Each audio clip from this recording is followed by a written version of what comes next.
La la la la la la la la. Mon chéri. Je suis tellement contente de te revoir. Ton voyage s'est bien passé. Parfaitement. Oh, merci, pas. Je crois que ça va te plaire. On va l'ouvrir maintenant, ça peut pas attendre Noël. Vas-y, ouvre-le. Mon Dieu. Mais qu'est-ce que c'est? Ton nouveau copain. C'est vraiment génial.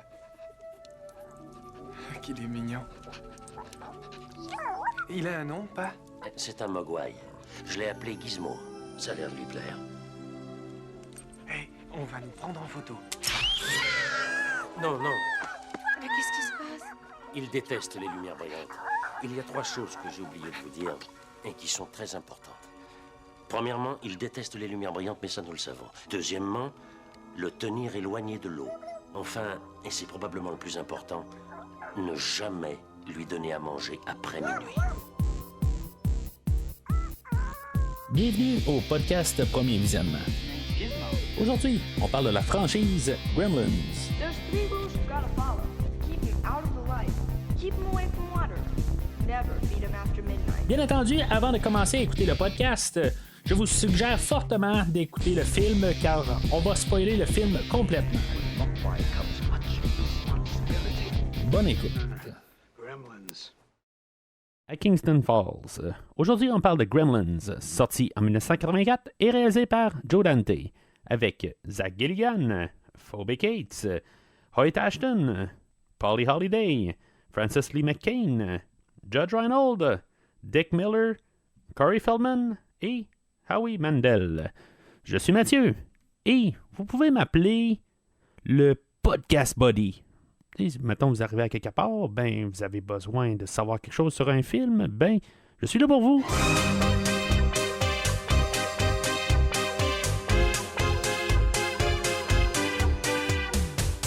Alors, bienvenue au podcast. Aujourd'hui, on parle de Gremlins. Dans le fond, c'est le temps des fêtes, fait que c'est le temps de se trouver un film là, pour les festivités, fait que pourquoi pas Gremlins?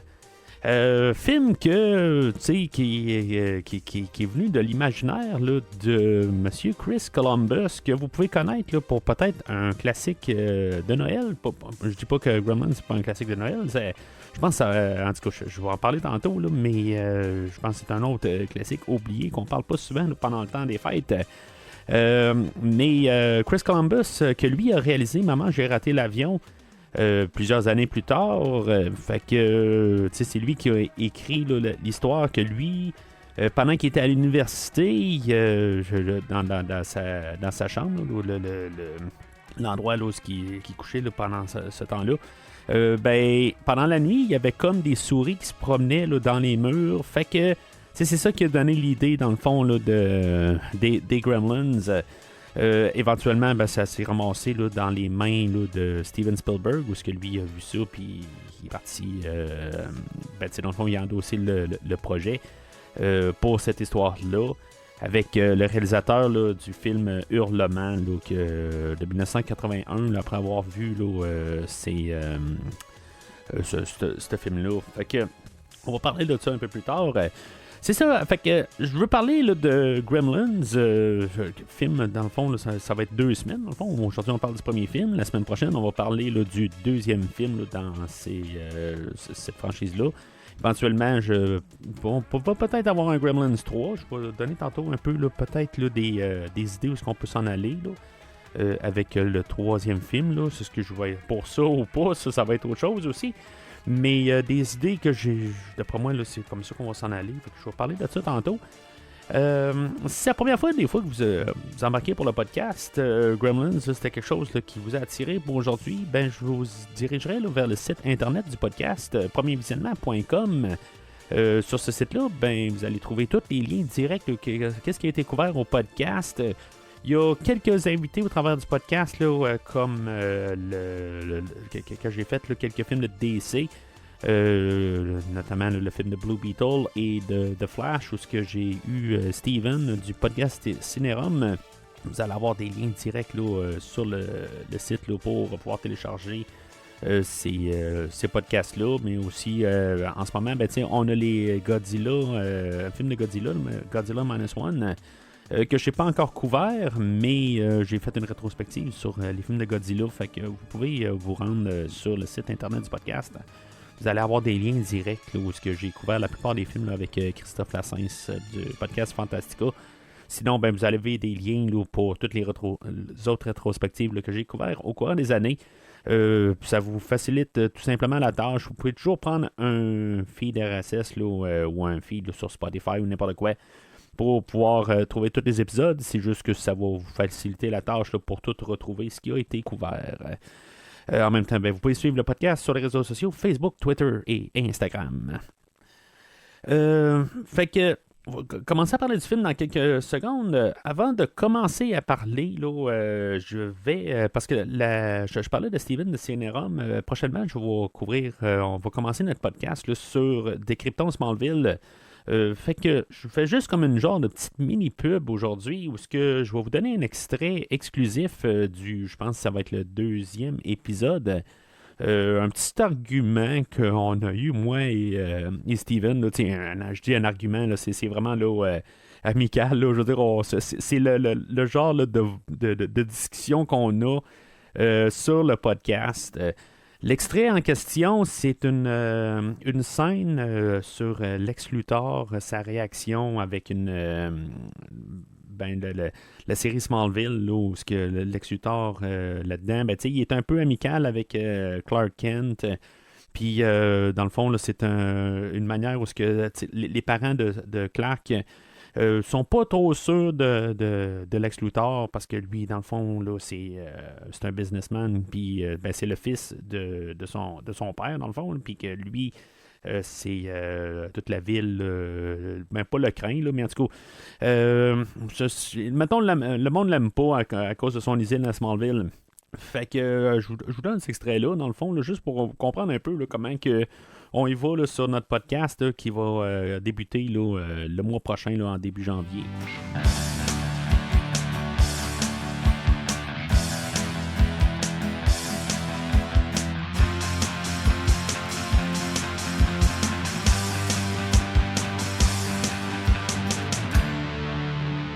Hey, un autre truc qui fait que Lex il est machiavélique puis il est méchant, parce que toi, tu y prêtes des bonnes intentions, là. Au début, là, quand ils sont dans l'espèce de fête foraine, ils mangent la pomme. T'as-tu remarqué qu'ils croquent une bouchée, puis il repitch dans le camion, il pitch à terre, genre, j'étais comme, le tabarnouche. T'sais, juste ça, là, ça fait juste nous montrer comme quel type de personne c'est, ça. Il croque, putain, toi, ta pomme. Ouais, mais il venait peut-être juste de déjeuner. C'était plein, franchement. Ça tourne le matin, tout ça, mais tu sais, t'as mangé là, une assiette brunch, puis tu sais, je veux dire... je vais croquer une pomme, puis je vais acheter. Ouais, mais là, tu sais, il voulait être poli pareil, là, je veux dire, tu sais, au moins, il a pas fait comme, hey, Jonathan, là, ta pomme, là, elle était à moitié pourrite, tout ça, là, tu sais. OK, c'est peut-être ça, là, la pomme était pourrite. Ouais, peut-être, là, tu sais, il l'a même pas lavé, en plus. Tu sais, c'est... J'ai comme l'impression que tu le défends. Pense pas à ça. Ouais. OK. Non, mais tu sais, regarde, quelqu'un il arrive et dit, hey, veux-tu une pomme? Tu sais, c'est quelqu'un de même, là, t'arriverais, là. Tu sais, puis en plus, Jonathan, oui, il a donné la main, mais tu sais, c'était peut-être juste... il fait attention aussi, Lex. Là, je veux dire, il est dans un monde où le monde sont toujours en train de travailler en arrière. Faut tout le temps, je cherche tout le temps un peu un côté là, pour pas le descendre, là, mais pour...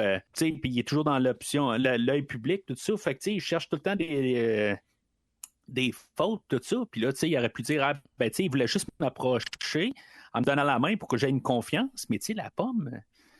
c'est... On sait pas, là. Il m'aimait pas la semaine passée. Tout d'un coup, hey, tu donnes la main, tout ça, des pommes, tout ça. Hey, c'est parce qu'il a vu Blanche-Neige. Il a vu Blanche-Neige, c'est ça. Peut-être. Fait qu'il sait qu'il faut pas manger de pommes. Peut-être. Moi, j'ai pas vu Blanche-Neige. Fait que fais attention. Je n'apprends avec l'épisode d'aujourd'hui. Ouais, c'est ça. Tu n'acceptes pas les pommes. Tu prends pas des pommes que tu sais pas d'où ils viennent. C'est ça. Fait que le film, en revenant là, à Gremlins, comme j'ai dit, ça vient là, de l'idée là, à Chris Columbus. Ça a été un des 2 films là, qui ont inspiré beaucoup là, le PG-13. Ce film-là aujourd'hui, là, puis le film que j'ai parlé là, avec Serge là, de Terreur sur la pod, Indiana Jones. Et ben, dans le fond, c'est pas on n'a pas parlé de ce film-là, là, le Temple maudit. Là. Mais on avait parlé là, les films impairs, là, le 1, le 3 et le 5. Le film aussi est sorti dans la même fin de semaine là, que Ghostbusters.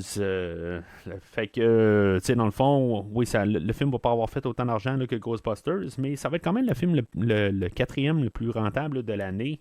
On avait considéré aussi là, avoir Tim Burton à la réalisation, mais on va savoir tourner là, vers le réalisateur là, de Hurlement, là, comme j'ai parlé tantôt. Au lieu là, de Tim Burton. Puis, c'est ça. Fait que dans le fond, avec toutes ces idées-là, ben, on a même Steven Spielberg là, qui s'est embarqué là-dedans. Puis ça va être comme la première fois là, qu'il va embarquer là, sa compagnie de production, là, Amblin. Ben dans le fond, ça va être la première fois là, que ça va vraiment là, prendre. Qu'on va voir le logo là, même de Amblin. Fait que c'est ça un peu là, comment on rentre là, dans le film. Gremlins, dans le fond, là, ça vient là, d'un livre là, des années 20, je pense, ou peut-être pas trop sûr, peut-être même 1940 aussi. Là, dans le fond, ça s'était trouvé là, dans un livre là, de Roald Dahl.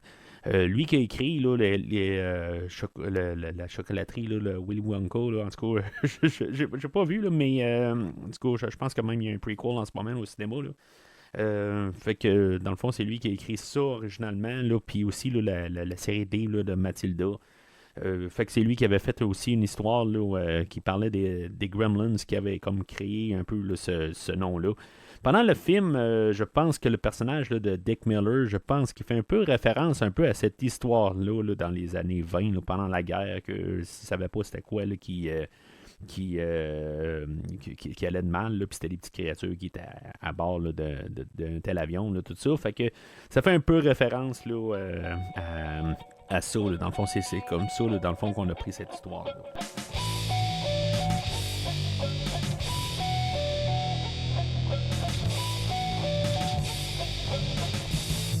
Alors, le synopsis du film va comme suit. Le film est centré sur le jeune homme nommé Billy Peltzer qui reçoit un cadeau inhabituel de la part de son père pour Noël, une créature mystérieuse appelée Mogwai. Le Mogwai, qui est baptisé Gizmo, est adorable et amical, mais il vient avec 3 règles strictes. Ne pas l'exposer à la lumière vive, ne pas le mouiller et ne jamais le nourrir après minuit. Malheureusement, ces règles sont rapidement enfreintes, ce qui entraîne la multiplication de Gizmo et la transformation de ses descendants en créatures malveillantes et destructrices appelées Gremlins. La ville de Billy est bientôt envahie par ces Gremlins qui sèment le chaos et la destruction. Avec l'aide de Gizmo et de sa petite amie Kate, Billy doit trouver un moyen de stopper les Gremlins avant qu'ils ne détruisent tout. Fait que le film aujourd'hui, je dirais que c'est pas mal un film là, qui est que c'est pour qu'est-ce que ça a l'air là. Je pense qu'on c'est plus un peu une parodie de la société. Comment qu'on est basé un peu là, sur le consumérisme aussi là. Comme toutes nos cultures, tout ça, là, dans le fond, là, les Gremlins vont pas mal parodier ça dans tout ça. Là, ils vont genre juste rire de l'être humain, de comment que des fois qu'on peut regarder ça à la 3e personne, puis que des fois, on peut peut-être avoir l'air ridicule un peu, mais puis ils vont jouer un peu là, sur toutes des affaires là, de culture, des affaires de même. Là, en tout cas, ils vont tous arriver, là, même le cinéma, des affaires de même. Il y a plein d'affaires là, comment que tout du consumérisme là, qu'on peut voir, comment que même l'argent, comment qu'est-ce qu'on fait avec tout ça. Mais tu sais, en tout cas, il y a beaucoup un peu de base là-dessus. Puis c'est aussi là, dans le fond en apportant justement que comment que on perd peut-être un peu là, notre humanité là-dedans. Sur le côté que des fois il y a des choses qu'on va arriver puis peut-être vouloir comprendre puis pouvoir peut-être marketer même. Que des fois, c'est peut-être pas la bonne chose, justement, avec le personnage de Gizmo. c'est quelque chose que, dans le fond, on est peut-être pas prêt à porter. Tu sais que des fois, on arrive et on dit « Ah, ben tiens, regarde, on va regarder cette affaire-là, tout ça. » Puis, finalement, ben, ça vire au chaos. Fait que, tu sais, il y a pas mal cette idée-là de fond qui va traîner pas mal tout le long du film. Puis, ben, c'est ça, dans le fond. C'est pas mal toutes ces idées-là un peu intermêlées avec une ambiance de temps des fêtes.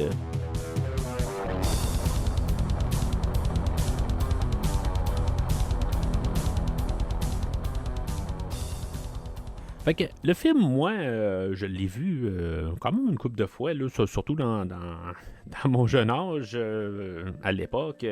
Je l'ai réécouté il y a une couple d'années. Ben, tu sais, j'ai parlé de Goonies il y a quelques mois, où justement, quand j'avais eu le coffret avec Goonies, je me rappelle pas si c'était pour Goonies que j'avais acheté le coffret ou si c'était pour Gremlins. Je pense que c'était pour Gremlins, dans le fond, le coffret que j'ai, dans le fond, qu'il y a les 3 dessus. Là. Fait que vous pouvez voir là, dans la version vidéo. Puis c'est ça, dans le fond, c'est la dernière fois que je l'ai écouté. Là, ça fait peut-être quelque chose comme 5 ans là, de ça. Mais c'est un film que j'ai quand même vu souvent. J'ai peut-être vu plus souvent le deuxième. En tout cas, j'ai plus de mémoire là, d'avoir vu le deuxième film. Mais le premier film, je l'ai écouté quand même là, quand j'étais jeune.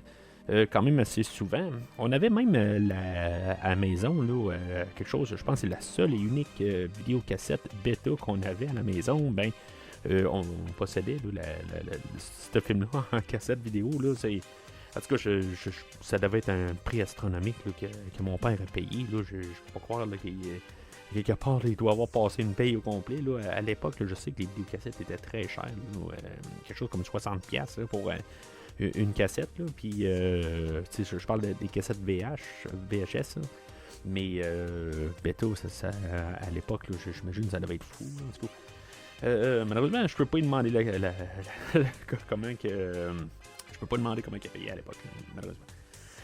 Fait que le film ouvre avec le personnage là, de Rand Pelzer qui va faire le père à Billy, là, qu'on va voir un peu plus tôt. Lui, il est en train de chercher quelque chose pour son garçon. Ben, il est en train de chercher. Il est-tu vraiment en train de chercher ou il est en train de vouloir vendre son bathroom buddy, dans le fond? En tout cas, je sais pas quelque part. Là, c'est pas très clair. Il y a une scène supprimée aussi qu'on peut voir qui est vraiment en train de rechercher quelque chose pour son garçon, mais tu sais, quand tu rentres quelque part puis t'essayes de vendre quelque chose, tu sais, t'es pas là pour acheter. Tu fais un ou l'autre, là, mais en tout cas, c'est un peu pour l'introduction au personnage là, qui est joué là, par Hoyt Ashton. Lui, dans le fond, c'est un compositeur de musique, là, notamment là, une chanson Joy to the World, peut-être que vous connaissez, là, chanson là, de Noël. Ben, c'est lui qui a écrit ça dans les années 60, je pense. Mais puis c'est ça, tu sais. Il fait le rôle d'un inventeur maison qui essaie de trouver là, la chose qu'il va vendre puis qui va le rendre super riche éventuellement. Mais tu sais, on peut voir là, toutes ces inventions au courant du film. Là, ben, tu sais, comme que sa femme en va dire un peu plus tard. Que ces applications, ils marchent pour quelques semaines, mais finalement, ben, ils brisent, là, ils n'ont pas de durabilité. Il y a plusieurs affaires au travers de ça. Il y a le bathroom body, là, où il y a comme une brosse à dents, il y a un rasoir, puis il y a de la crème à raser, mais que finalement, ben, c'est pas contrôlé. Mais c'est ça, il y a toutes sortes d'affaires là, qu'on voit au courant du film. Comme un genre là, de machine là, pour du jus d'orange, d'affaires de même, que finalement, ben, on met une orange dedans, puis c'est comme, elle explose après ça, comme s'il y a genre une vingtaine d'oranges dedans. Là, en tout cas, il y a beaucoup là, de comédie qui est faite à partir de là. Le film d'aujourd'hui, c'est un film où ce qu'on voulait arriver, là, puis en mélanger un peu les styles là, de films d'horreur et de films comédie. Essayer de faire un peu l'entre-deux. On a passé un peu le temps là, de horreur sérieux.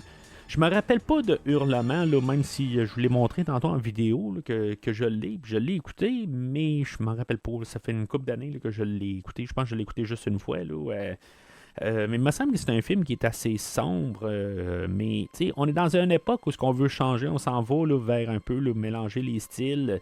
Je pense qu'on a on avait comme le Loup-garou de Londres qui avait sorti aussi, là, tu sais, qui faisait quand même un peu le mélange des styles. Puis c'est ça, tu sais, dans le fond, on s'en allait là à bras grands ouverts là, avec cette idée-là là, de mélanger là, ben, je veux pas dire le film familial, là, parce que c'est un film qui est comme limite. Là. C'est-tu un film familial, mais c'est-tu un film d'horreur? C'est une comédie?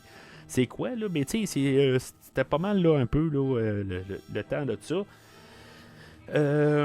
Puis c'est ça, fait que finalement le personnage là, de Rand Peltzer, il est apporté là, dans une boutique là, par un garçon, dans le fond, là, qui est le petit garçon là,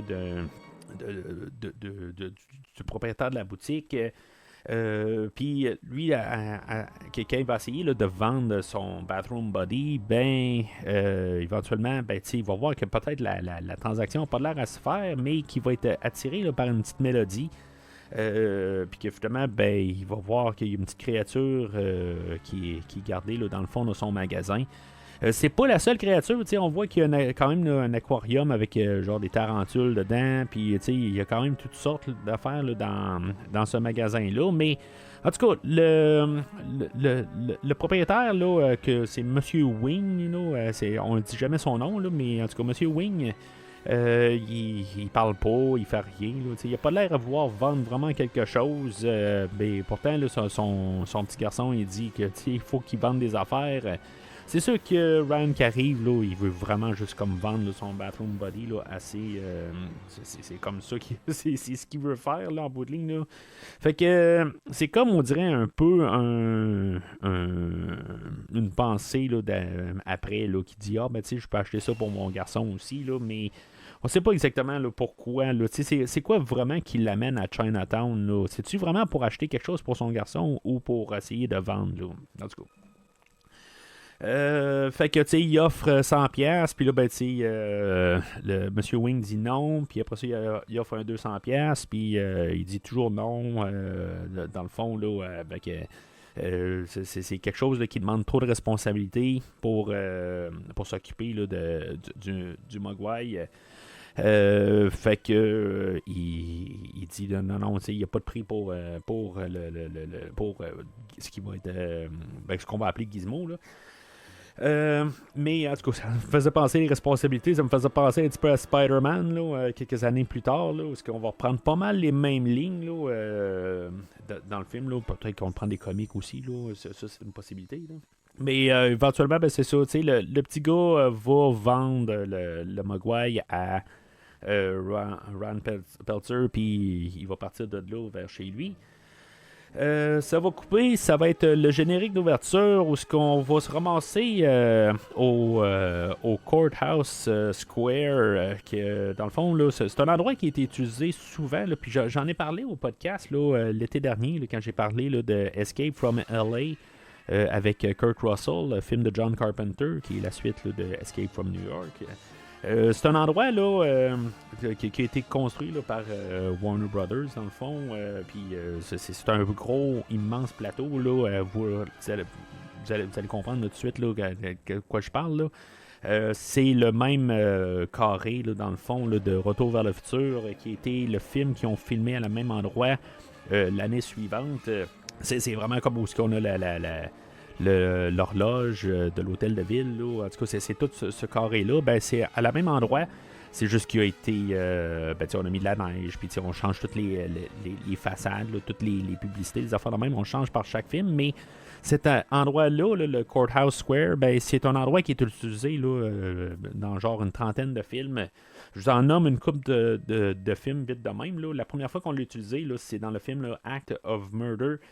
En 1948, le film To Kill a Mockingbird en 1962, 2 épisodes de Twilight Zone, Psychose 2, on l'a utilisé pour la série Knight Rider, Retour vers le futur, comme j'ai dit, le 1 et le 2. Je sais pas si c'était la même place là, dans le futur de Retour vers le futur 2. Je sais pas si c'était cet endroit-là qu'on a juste à changer le devant là, des bâtisses, parce qu'il y a quand même un gros changement là, pour cet endroit-là, mais ça se peut que ça soit juste au début. Là.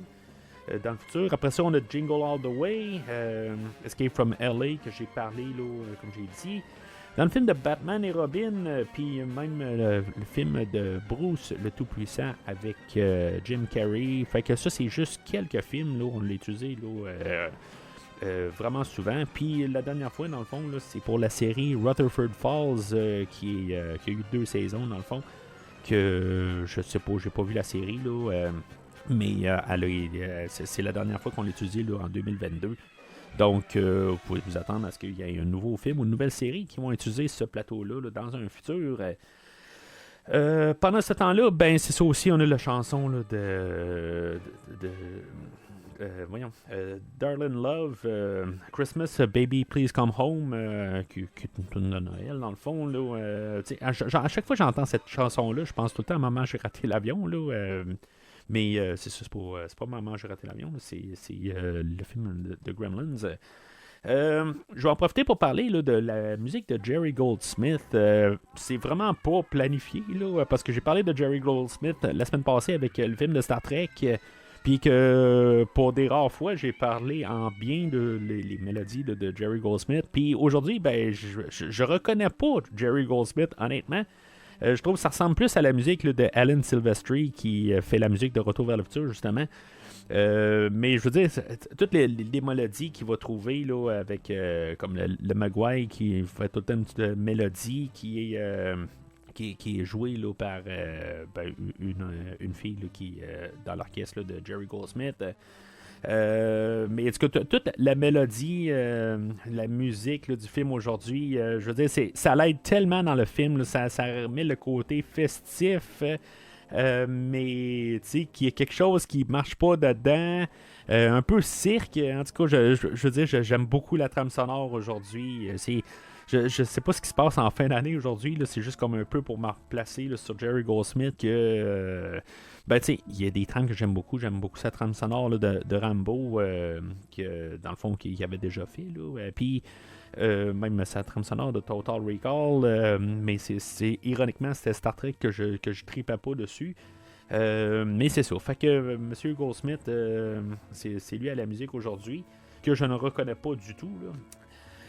Fait que c'est là aussi qu'on était introduit à notre personnage point de vue, je dirais. Je sais pas si on peut l'appeler principal. Je pense que principal, là, c'est le personnage de Gizmo. Mais personnage point de vue de Billy, là, qui est joué là, par Zach Galligan, qui était à peu près une personne là, à cette époque-là.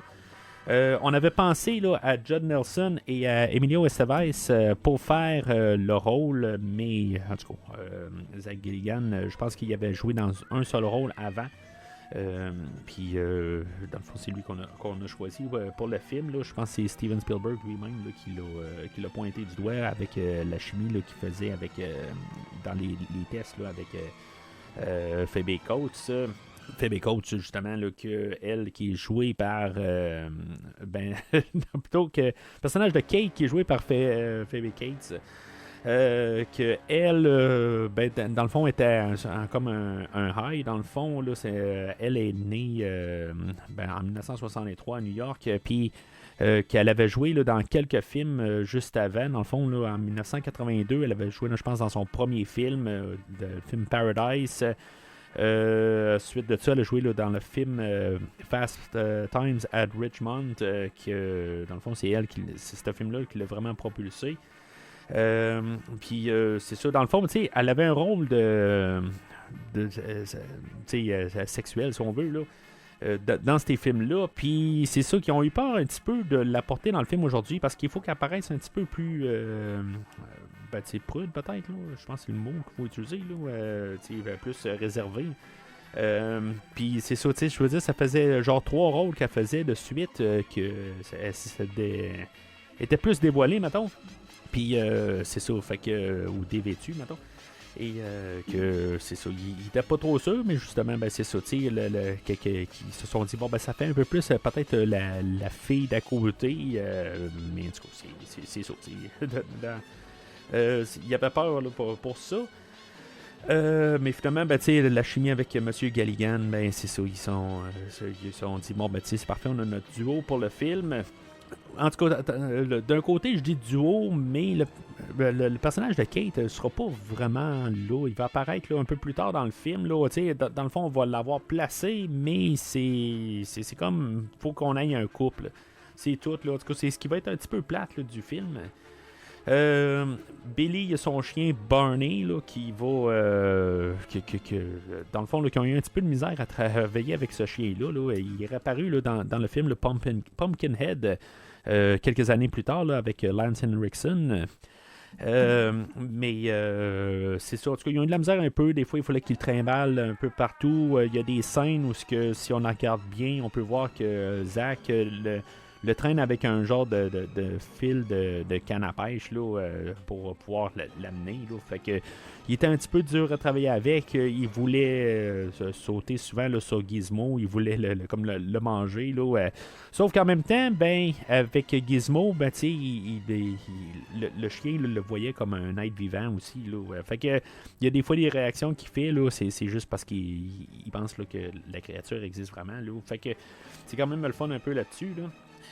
En parlant là, de Phoebe Cates, elle a joué là, dans comme j'ai dit, là, le film Fast Times at Ridgemont, que dans le fond on a le personnage de Gerald que il est joué par Judge Reinhold, que lui aussi il avait joué là, dans ce film-là. Judge Reinhold, que vous avez peut-être vu aussi là, dans le film là, qui est sorti la même année, là, le flic de Beverly Hills, qu'on va revoir là, l'été prochain. J'essaie de savoir si maintenant je vais être capable de le fitter dans l'horaire. Je pense que je vais m'arranger là, pour le fitter dans l'horaire, là, faire peut-être là, les 4 films là, de ce flic de Beverly Hills là, l'été prochain. Puis c'est ça, fait qu'on a on voit que le travail là, à Billy et à Kate là, c'est de travailler dans une banque que dans le fond là, ils craignent quasiment là, la Madame Deagle. Madame Deagle, elle, c'est pas trop clair là. Dans le fond, c'est juste pour avoir la méchante madame là, dans le film. C'est un peu plus... dans les scènes supprimées, on comprend un peu plus qu'est-ce qu'elle veut faire. Dans le fond, là, son mari, je crois que, d'après ce que je peux comprendre, parce que c'est pas très clair, là, il y avait une usine qui créait qui faisait du macaroni, dans le fond, là, une usine à pâte, là, genre, qui a fermé, qui a beaucoup de travailleurs ils étaient là dans ce village-là pour travailler à cette usine-là. Le fait que cette usine-là a fermé, que les gens n'ont pas là, de revenus. Puis elle, là-dedans, qu'est-ce qu'elle veut faire, là, ultimement, c'est que les gens, que dans le fond, que la banque rachète leur... dans le fond, qu'ils rachètent leur maison. Puis que finalement, elle est en train de faire affaire avec une nouvelle entreprise pour pouvoir racheter là, les terrains pour pouvoir construire une autre entreprise. Fait qu'en tout cas, c'est un peu superflu. Ça n'a pas vraiment de rapport. Là, dans le fond... dans ce qu'on est supposé de comprendre, là, finalement, quand on a coupé le film là, avec l'édition qu'on peut voir, c'est juste une méchante madame qui, en bout de ligne, là, qui a vu tuer là, le chien à Billy, là, tout simplement, là, que dans le fond, est très cruel. Là. C'est ça qu'on va comprendre là, avec toutes les scènes du début. Mais c'est une madame qui est très à l'argent aussi. Là, plus tard, on va voir là, qu'elle a des chats et qu'elle les nomme toutes après... tout de l'argent dans le fond là, je me rappelle pas des noms là, mais il doit y avoir argent canadien, argent américain, des pesos, des yens. En tout cas, j'ai pas noté là, mais c'est ça en bout de ligne, là, c'est vraiment obsédé là, par l'argent, puis éventuellement c'est ça, elle va avoir ça va y revenir au visage là, dans tout ça. Puis c'est ça, fait que dans le fond c'est pas mal ça là, l'introduction là, de pas mal tout le film. Les inventions de ton père, elles marchent très bien les 2 premières semaines et puis casse-les sur l'évier. Comment était ta journée? Très bonne. Allez, maman, dis-moi ce qui va pas. Madame Deagle l'a encore téléphoné cet après-midi.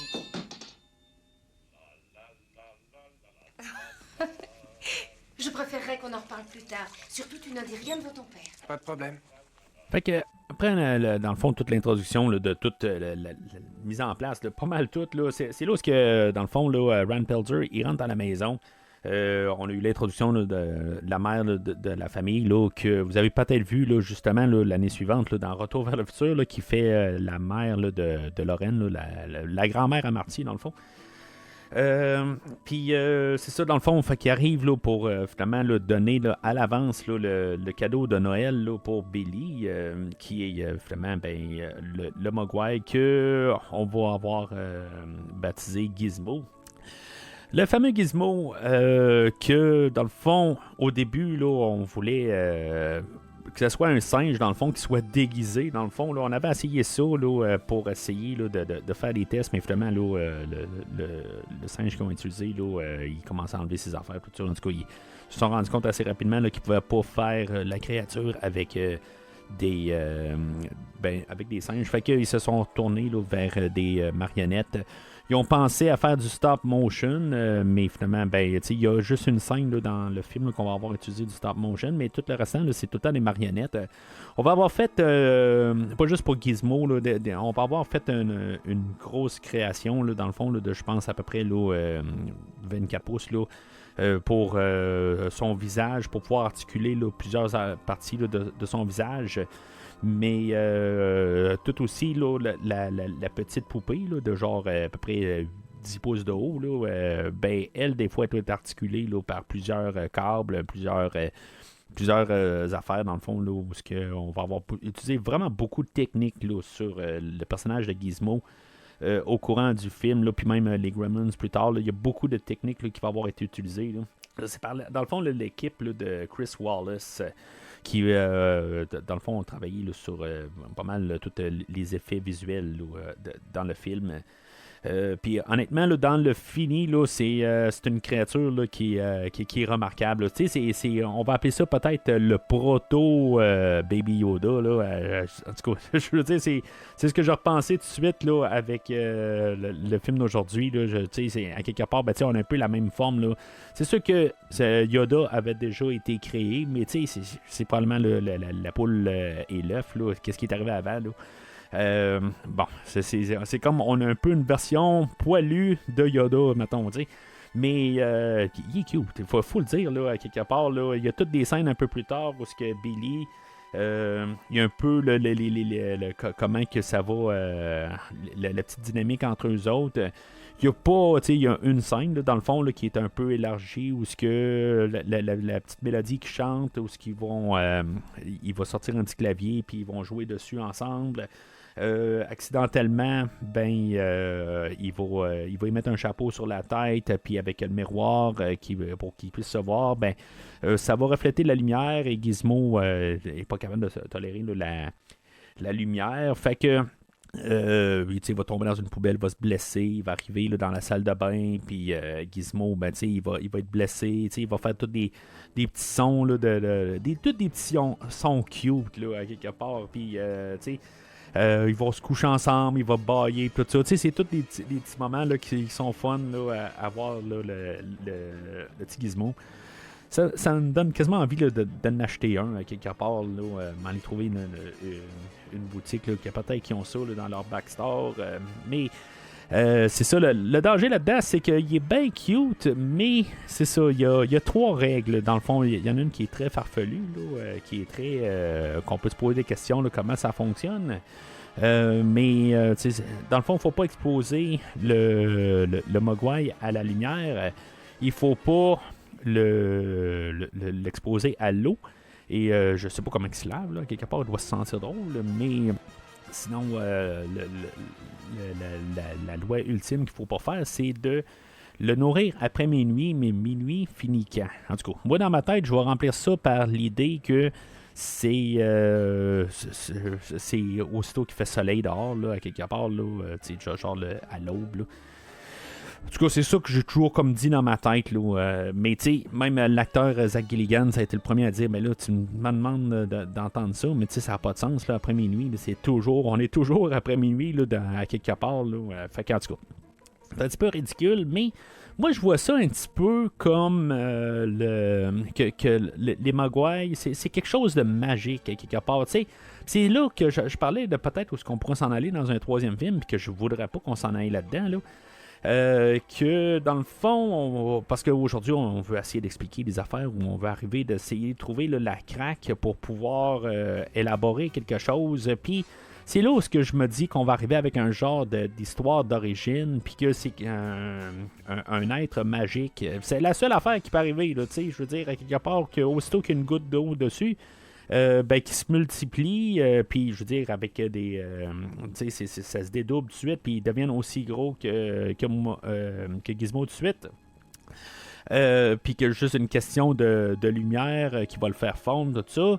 Fait que dans le fond, il peut pas vraiment être biologique, honnêtement. Là, ça n'a pas le choix là, dans le royaume là, de créatures là, comme même Dracula ou n'importe quoi, là, qui a été créé d'une manière, mais qu'il y a une genre de magie en arrière de ça, puis c'est ça qui me fera peur là, dans un prochain film là, qu'on apporte là, cette idée-là, mais c'est là la seule affaire qui est comme un peu logique là, dans tout ça, puis que tu sais, qu'il y a vraiment une horloge interne qui dit minuit, là, tu sais, c'est ça, ça n'a pas le choix d'être un genre de sortilège qui a été lancé, là, puis qui est comme ça la créature là, qui a été créée d'une manière, là, fait que c'est un petit peu mon explication, mais qu'on va pas. En tout cas, je me rappelle pas pour le deuxième film. Il me semble qu'on y va pas du tout aussi là, pour la création des Gremlins. Peut-être, là, ça fait autant longtemps que j'ai pas vu le film, là, puis ça faisait quand même là, quelque chose comme 15 ans que j'avais pas vu le film. Là, fait que je m'en rappelais pas ben, là. Puis même aujourd'hui, là, ça va être mieux pour la semaine prochaine aussi. Là, je vais m'en remettre à jour.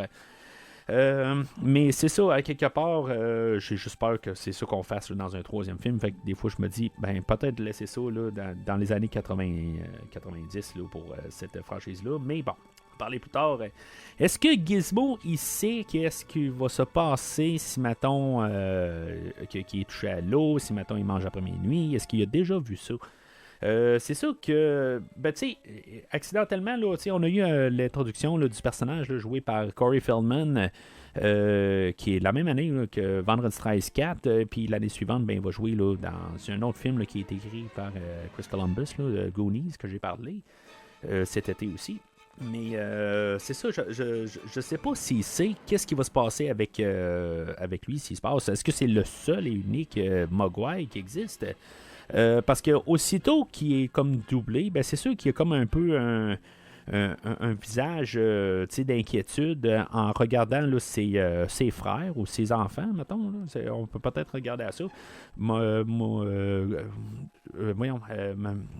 Gizmo, est-ce que c'est un mâle ou c'est une femelle? Bon, en tout cas, peut-être plus les caractéristiques d'une femelle, dans le fond, là, pour être une mère d'un côté, mais c'est comme si on n'a pas vraiment de côté là, maternel. Il n'y a pas vraiment de côté parental du tout. Là. C'est comme c'est des frères plus que d'autres choses, on dirait. Là. C'est une autre affaire. Je pense que si mettons on ferait un troisième, probablement là, qu'on irait là, dans le côté là, qu'il y a d'autres.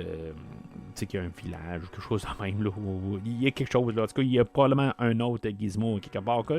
On va sûrement s'arranger pour en faire encore un autre plus cute, quelque chose de même, un mini Gizmo, quelque chose de même. Là, en tout cas. Mais c'est ça, à quelque part. Fait que on voit leur amitié là, qui se bâtit là, assez rapidement. Puis c'est ça, le personnage de Pete là, joué par Corey Feldman, que dans le fond, là, ça va être pas mal. Il est vraiment là, en arrière-plan. C'est sûr que Corey Feldman allait exploser pas mal là, avec d'autres films qu'il a fait alentour de ça, là, dont Vendredi 13 4 et Goonies l'année suivante. Mais c'est un des premiers rôles là, à Corey. Fait qu'accidentellement, Corey Feldman, il va faire tomber un verre d'eau sur Gizmo et que finalement, il va se multiplier. Il va y avoir 5 frères qui vont sortir de là. Il va y avoir un là-dedans qui va devenir le personnage de Stripes. Je ne sais pas si on le nomme de même, là, mais en tout cas, c'est comme le Gremlins principal. Il y a quelque chose qui est très différent, dans le fond, là, de l'écriture originale là, de Chris Columbus. Il y a beaucoup d'affaires, puis je vais en arriver là, dans les prochaines minutes, là, la prochaine demi-heure, dans le fond. Là. Parce que dans le fond, le script original là, de Chris Columbus était beaucoup plus sombre.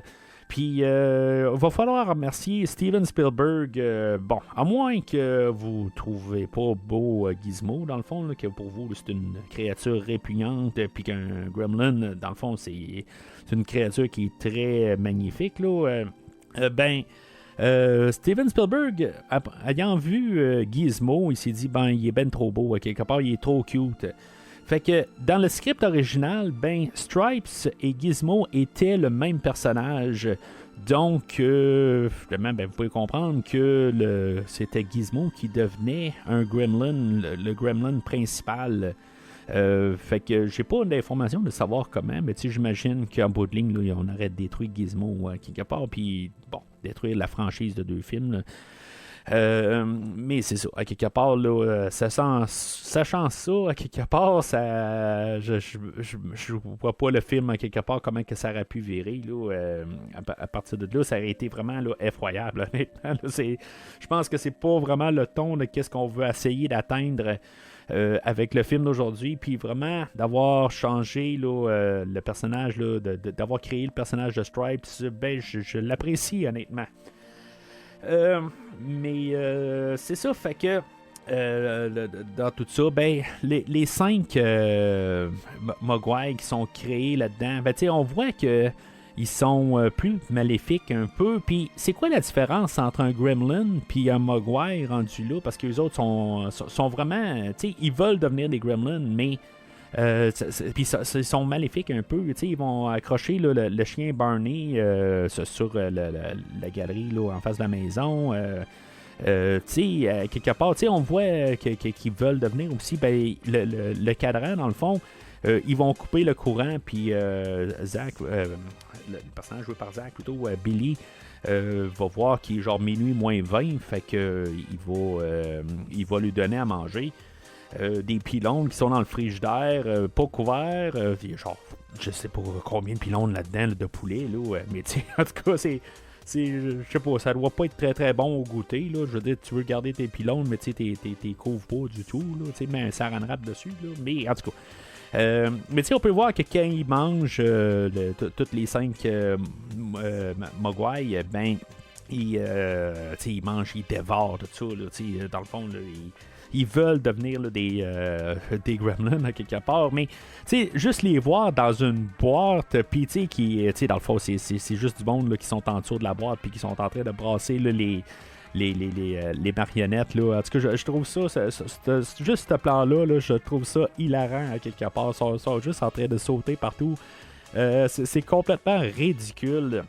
Puis voir Stripes aussi, là, qu'il se couche avec son sourire maléfique. J'adore ces scènes-là. Je veux dire, je suis comme tout emballé dans tout ça, mais je vois quasiment pas la différence de faire un gremlin quand, dans le fond, les Mogwai, ils sont quand même maléfiques et puis ils veulent pas agir comme... ils sont pas comme Gizmo. Là. Fait que c'est un petit peu drôle, là, quelque part. Il y aurait peut-être dû avoir plus quelque chose pour trancher que... Ils sont peut-être gentils, puis que finalement, accidentellement, ils deviennent méchants à partir de là. Que peut-être que justement, qu'on a quelque chose, on a gardé Gizmo, mais qu'il y en a d'autres qui sont gentils, puis que finalement, ils ont une transformation, puis que là, on a plus un sentiment là, d'horreur pour le Mogwai en question. Mais qu'on a gardé Gizmo pareil, comme le meilleur des deux mondes. Mais bon, je veux dire, il n'y a quasiment pas de différence là, de la manière que c'est apporté, parce que même les Mogwai, ils veulent mordre quand Corey Feldman là, essaie d'approcher là, un des... je pense que c'est Stripes là, ou c'est un des autres, là, mais c'est ça, on voit qu'ils sont plus agressifs. Fait que Billy décide de n'apporter un. Dans le fond, il apporte, je pense, Gizmo au centre de recherche là, à son école secondaire. Puis finalement, il va encore le multiplier. Et il va y mettre une goutte dessus. Puis c'est ça, il va en avoir un autre qui va qui va pondre, dans le fond. Puis, dans le fond, on peut voir un peu toute la cruauté là, qui sont faits là, envers les créatures. C'est comme je me dis, pauvre Gizmo, quelque part, je veux dire, il était dans son environnement tout calme, puis finalement, il est apporté où ce que à tout bout de champ, il reçoit un peu de lumière au visage, ça lui fait peur, puis tu sais, il est blessé. Tu sais, c'est tout ça se produit tout en 24 heures, ça. Puis après ça, il y a de l'eau qui est répandue sur lui. Tu sais, à quelque part, il y a une souffrance là, qui est faite sur ce petit personnage-là là, en très peu de temps. Mais tu sais, à quelque part, tu sais, je veux dire, il change d'environnement, tout ça. Tu sais, je veux dire, à quelque part, oui, on veut juste comme faire un peu, là, pour vraiment aller sur le côté là, qui s'ennuie de son père, tu sais, qui va appeler son père là, plus tard, là, le personnage là, de M. Wing, là, que je parlais un peu plus tôt. Tu sais, lui, il comprend bien là, qu'il a été vendu, puis il n'y a pas de problème avec ça, mais tu sais, il y a une conscience aussi, là, en tout cas. Mais c'est ça. Fait que éventuellement, toutes les Mogwai trouvent une manière là, de manger. Même celui-là qui est à l'école, que dans le fond, le scientifique qui est en train de l'étudier, oublie sa sandwich à côté de lui. On voit dans le fond, là, dans toutes les scènes intercoupées, qu'il y a quelque chose comme 2h20, puis du côté là, à Billy, qu'il est minuit moins 20. Fait que, tu sais, on comprend là, qu'est-ce qui s'en vient là, assez facilement. Alors, quand Billy se réveille le lendemain matin, ils sont tous dans un genre de cocon. Ça fait penser beaucoup à Aliens, là, puis les facehuggers, là, ils sont tous dans des œufs, là, tous gluants, là. Puis même celui-là à l'école, tu sais, c'est vraiment pas long, là, ça se fait en quelques minutes, faut croire, là, ou en quelques heures, là, qui ont comme leur transformation. Peut-être que les Mogwai, peut-être aussi c'est ça, tu sais, je veux dire qu'ils viennent juste d'être créés, là, qui ont l'air de des Tribbles là, dans Star Trek, là, juste pour parler de Star Trek, là, mais c'est comme des petites boules de poils.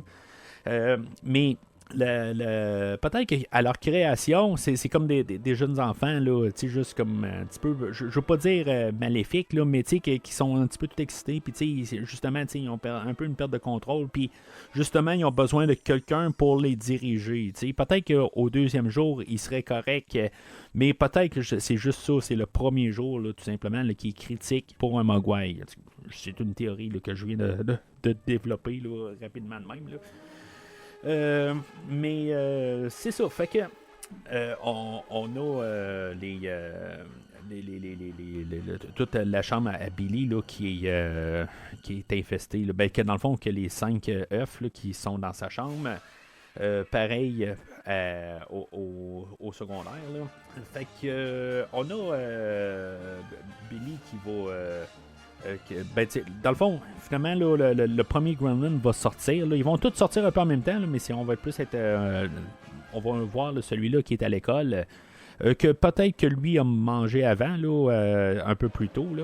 Mais tu sais, je me dis, bon, juste par logique, qui était minuit 20, puis l'autre côté, il était finalement, genre 2h30, là, puisque ça devait être après, là, mettons.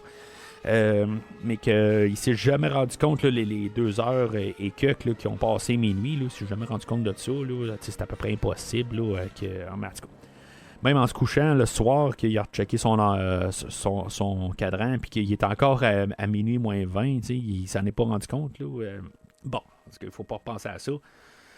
Fait que Billy va se ramasser une fois là, qu'il va que les Gremlins sont sortis, mais il va se ramasser à l'école là, pour voir un peu là, de son côté qu'est-ce qui se passe avec le Gremlin qui est gardé là, pour étude.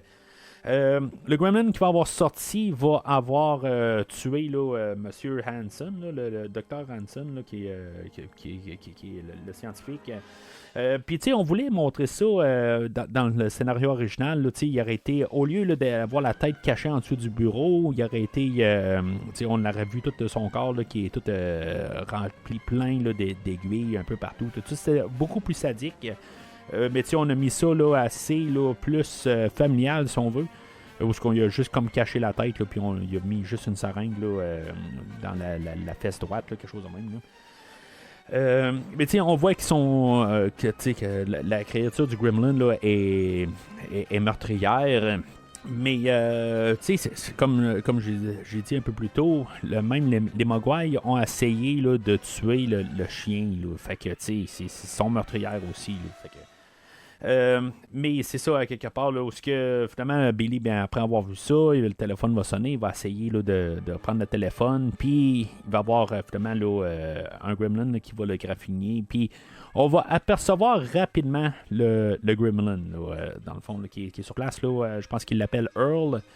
Mais tu sais, il va pas mal disparaître à partir de là. Dans le fond, il va sortir de l'école. Puis, en tout cas, c'est selon le réalisateur, c'est lui là, il va avoir rejoint là, toute l'équipe de Stripes un peu plus tard là, dans le film, mais on le revoit pas, là, lui spécifiquement. Tu sais, il y a des moments où je n'étais pas trop sûr si c'était, je vais l'appeler Earl. Où c'était Gizmo là, qui était en cage, là, parce qu'ils sont vraiment là, assez similaires. Là, dans le fond, ils ont créé quelque chose comme 9 visages séparés là, de toutes les Gizmos. Ou les Mogwai, puis dans le fond, ils interchangeaient là, des visages là, pour des expressions, des affaires de même. Là, ça dépendait de ce qu'ils voulaient avoir là, avec Gizmo ou n'importe quel autre. Là, mais en tout cas, c'est ça, là, dans le fond. Là. Fait que des fois, il y en a qui se ressemblent à cause de ça. Oui, Billy, tu vas bien? Où es-tu? Maman, ils sont éclos. Va-t'en de la maison. Téléphone maison. Maman? Maman? Alors, eux autres, les Gremlins, c'est comme, ils veulent pas de mal à Gizmo. Ils veulent pas le tuer. D'un côté, ils vont y faire peur. Mais tu sais, je pense que c'est plus une question là, de juste les bullying. Dans le fond, là, ils veulent juste comme y faire peur. Puis tu sais, dans le fond, c'est comme la personne qui vont pas tuer, mais qui veulent tout le temps terroriser, qui en bout de ligne, il peut rien faire. Puis je pense que c'est pour ça, à quelque part, là, qu'il le tue pas, à quelque part, là, en bout de ligne, ils savent qu'il peut aussi se reproduire. Puis dans le pire des cas, dans le plan B, dans le fond, qu'il est toujours là, puis il va toujours être comme aimé. Fait que on va pouvoir comme dans éventuellement arriver à Gremlins 2, qu'il va être la source pour un autre batch là, de Gremlins. Honnêtement, je pense pas qu'il pense jusqu'à ça, mais l'autre côté, c'est ça, je pense que c'est plus pour une question là, de le terroriser tout le temps, puis d'avoir quelqu'un qui peut rien faire, contrairement là, à des humains. Là. Fait que c'est là, dans le fond, où que tout le chaos des Gremlins commence. Dans le fond, on va commencer, là, dans le fond, par la maison là, de Billy, où que, dans le fond, la mère est toute seule à la maison, que, finalement, Zach, Billy va l'appeler, puis il va dire que, dans le fond, de sortir de la maison, que les Gremlins ont... c'est des créatures dangereuses, mais le temps qu'il puisse le dire, les Gremlins vont avoir coupé là, la communication téléphonique un peu à la vendredi 13, mais en tout cas, on peut juste pas faire un clin d'œil de ce que j'ai parlé tantôt. Mais c'est ça, tu sais, dans le fond, ils prennent Gizmo, puis ils le mettent sur un tableau de dards, puis tu sais, dans le fond, ils lancent des dards à côté de lui, là, vraiment pour le terroriser. Ils vont le tirer là, dans le chute à linge. Puis là, on peut peut-être se demander s'il va mourir ou pas, là, s'il va être blessé, là, mais tu sais, on va voir plus tard qu'il est tombé sur du linge, là, puis qu'il est très. Qui est correct, là. La mère, elle, c'est ça, dans le fond, elle va être attaquée là, par les Gremlins, mais elle va se tenir quand même assez bien, là, où elle va réussir à quand même se débarrasser d'une coupe de Gremlins. Elle va réussir à en envoyer un dans un genre de malaxeur, que dans le fond, il jouait juste à côté, puis elle va partir le malaxeur, puis dans le fond, il y en a un qui va mourir assez rapidement de même. Elle va en poignarder un autre, où dans le fond, on a une genre de scène coupée, là, elle n'est pas sur le Blu-ray, là, mais où il a essayé là, de retirer là, le couteau là, qu'il avait poignardé, là, mais c'est assez brutal, un peu comme scène, c'est un petit peu intense. Puis elle va en mettre un autre là, dans le micro-ondes. Fait qu'elle va s'en débarrasser de 3 sur 5, dans le fond. Il y en a un autre là, qui va être dans le sapin de Noël. Puis même à ce jour, quand je monte mon sapin de Noël, je pense toujours à cette scène de Gremlins, à quelque part, là, qu'il y a un Gremlin qui est caché là, dans le sapin de Noël. Puis finalement, il va être envoyé, là, je pense, là, dans le feu du foyer. Là. Fait que les 4 Gremlins vont être débarrassés là, assez rapidement. Il y a juste Stripes que lui va réussir à se sauver de la maison. Puis il va se ramasser là, au YMCA, là, l'endroit là, où, des services communautaires là, du coin. Puis là-dedans, ben, il va trouver une piscine, la piscine communautaire dans le fond, puis il va sauter dedans dans le fond, fait qu'il va se multiplier, puis les autres vont se multiplier, puis ça va se multiplier, puis à quelque part, techniquement, tu sais, je veux dire, c'est quand qu'ils ont dit, bon, ben c'est assez, on est assez multiplié, est-ce qu'il y a un fond, est-ce qu'après 1000... ben ça finit là, je sais pas, tu sais. C'est pour ça que je me dis, quelque part, tu sais, par logique, là, il y en aurait tout le temps qui serait là, tu sais, ils sont en train de se développer, puis, tu sais, il y a un fond quelque part. C'est pour ça que je dis peut-être qu'il y a un côté magique quelque part, puis qu'ils peuvent pas se multiplier plus que 1000, mettons, quelque chose de même. Sinon, ben, tu sais, on a. À la fin du film, là, tu sais, il y en aura encore qui se multiplient, là. Puis, tu sais, ça finirait pas, là, il serait rendu à des milliards, là. Rendu à juste après 1 heure, là, ça n'aura pas de sens.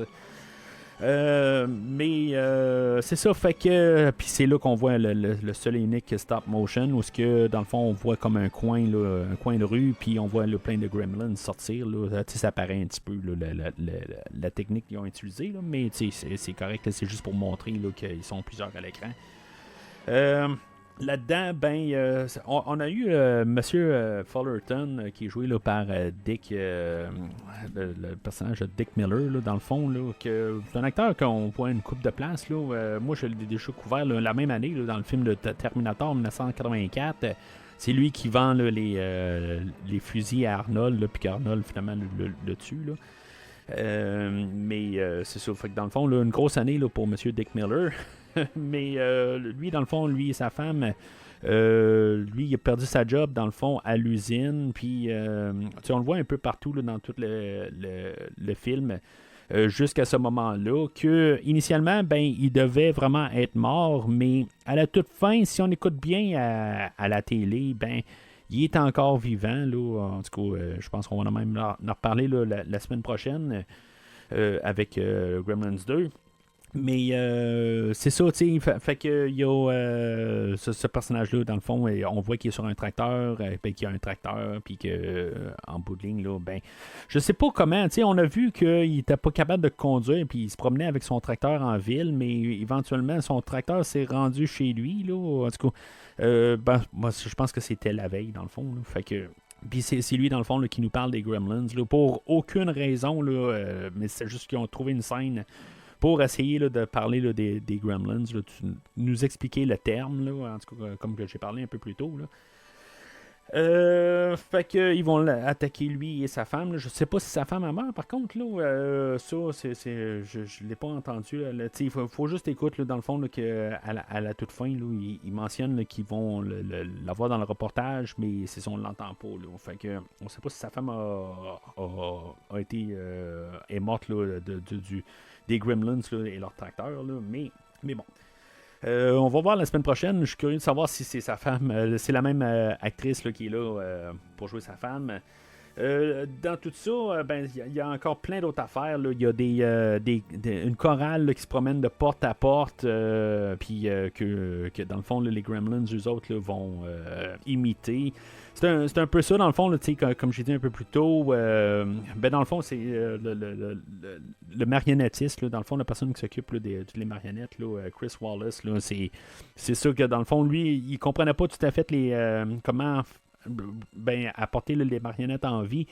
Puis quand il a compris, dans le fond, là, que les Gremlins, ils faisaient comme parodier là, les gens, ben c'est là qu'il a compris tout ça. Fait que je reprends un peu ces termes, dans le fond.